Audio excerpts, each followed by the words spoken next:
Bodomli kruassan boshqalarning orasida alohida ajralib turadi, lekin uni bitta siri bor. Videoni oxirigacha ko'rsanglar bilib olasizlar. Kruassanni xamir bilan saryoni qavatlashdan boshlaymiz. Xamir retseptini hech qachon sir tutmaganman. Bu video opisiyanisida ham batafsil yozib ketaman. Tayyor xamirni strechga o'rab qo'yamiz. Men sizlarga multipack strechini tavsiya qilaman. Qulay korobkasi va maxsus pichog'i bo'lgani uchun u bilan ishlash mazza. 1 soat muzlatgichda dam olgan xamirni yoyib, uchburchaklarga bo'lib, kruassanlarni o'rab chiqamiz. Kruassanlarni pergament yozilgan listga terib, oshirishga yuboramiz. Multipack pergamentlari nisbati menga ma'qul bo'ldi. Ungacha bodomli krem tayyorlaymiz va birinchi bo'lib bodomni pechkada pishirib olamiz. Bilmadim nimaga, lekin deyarli hech kim bu ishni qilmaydi. Pechkada pishgan bodom butunlay o'zgaradi, unga chuqur hid va maza kiradi. Bodomli kruassanning siri ham aynan shunda. Keyin bodomni maydalab, qolgan ingrediyentlar bilan aralashtiramiz va krem tayyor. Oshib chiqqan kruassanlarning ustiga tuxum sepib, pechga 170 gradusga 18 daqiqaga yuboramiz. Shu joyi o'zida xona kruassanni sariyoli hidiga to'ladi, lekin yeb qo'yishga shoshilmang. Pishgan kruassanlarni ikkiga bo'lib, orasiga va ustiga bodomli krem siqamiz va ustiga bodom yaproqlarini bostirib, yana bir marta pechkada pishirib olamiz.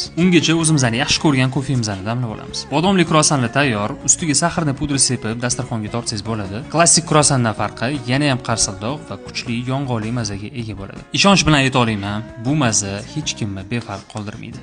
Bir narsa deb ta'riflashga til ojiz, eng yaxshisi o'zingiz yeb ko'ring. Retsept har doimgidek opisaniyada bo'ladi. E'tiboringiz uchun rahmat.